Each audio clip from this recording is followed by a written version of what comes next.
Hey guys, this is LuZo with Ravi. Just wanted to talk about the Apple Keynote today. The one that was, yes, about the iPhone 7, a couple of other little trinkets of information here and there.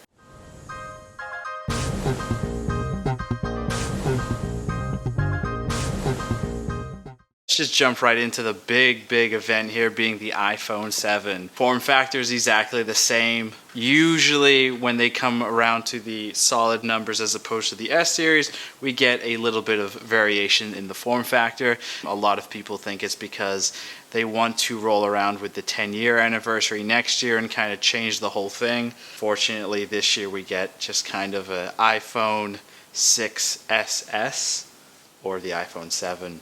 Big features with this one, an A10 processor with the M10 processor. Yes, it's your typical standard upgrade from A7 to A8 to A9 to A10. It runs faster. It does a lot more calculations. It is supposedly better on the battery.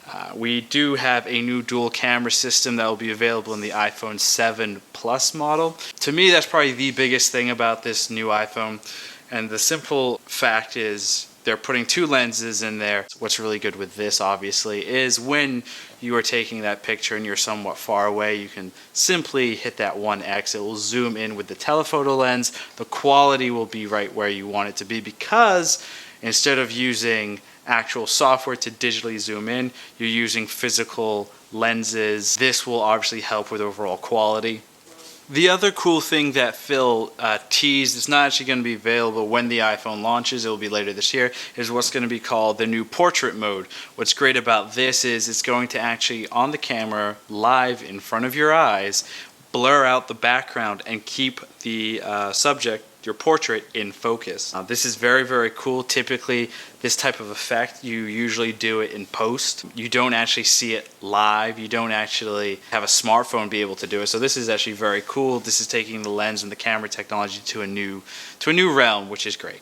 The other big thing that everyone was kind of getting upset over was the headphone jack. I think Apple did something kind of what I thought was hilarious, which was try to sell it by saying, you know, we're brave, it takes courage to do something like this. Sure, yes, I just think it came off kind of comical. Me personally, no, I don't use the headphones all that often. Some people have already said, with one single port, how am I supposed to charge the phone and have it, going at the same time with an audio out connection. I'm sure there are going to be workarounds, adapters, dongles, so forth. I think this is just growing pains. It's not going to be a deal breaker for Apple. I don't think they're worried too much about it. A couple other things that they brought out at this keynote, the new Apple Watch, same form factor. We kind of figured that was going to happen. They did say at the very get-go that the Apple Watch was not going to be a product that changed every single year. I think what they meant to say was the form factor was not going to change. The internals have changed quite a little bit. On the new, what they're calling Series 2, there is a new dual-core type processor in there, so your apps launch faster, less consumption on the battery, overall all-around little internal bump up. The Apple Watch 2 Series 2 has now also built-in GPS, which is great. Cool thing, or what I thought was once again funny with Apple, is instead of saying that the Apple Watch is waterproof, they said it was swim-proof. Interesting. Finally, after 9 years of the iPhone, people have said, I think from year 3 or year 4 of the iPhone, why do we still have a 16 gig? Nobody can function on a 16 gig model. This year, finally, Apple said, nope, we're getting rid of the 16, your standard is 32.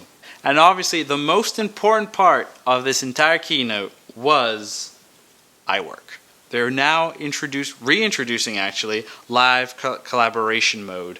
So you can work live on a document with other people. They actually did what I thought was kind of cool. They took their actual keynote deck for their presentation and did a live edit on stage. So iWork made a debut at a keynote. That usually doesn't happen often anymore. And then finally, games. Mario is coming to iOS. First, when they announced it, I was very happy. I was like, wow, this is amazing. And then they said, no, it's actually a brand new game specific to iOS, and it's a running game. So that's going to be interesting. you're basically Mario's on a consistent path running, I believe, left to right of your screen, and then you're tapping up and down, changing his direction by swiping. I mean, sure, I guess, Super Mario and all those classic games were kind of similar. We'll see. Thanks for watching, guys. This has been Ravi with LuZo. Please be sure to subscribe to our other videos. Please be sure to check out our other reviews. We make stuff, we talk about things. Let us know what you think. Let us know what you'd like to see. We'd love to hear it. And yeah, that's that. Apple came out with a new phone. I think the sun's gonna rise tomorrow. Maybe the moon will come out tonight.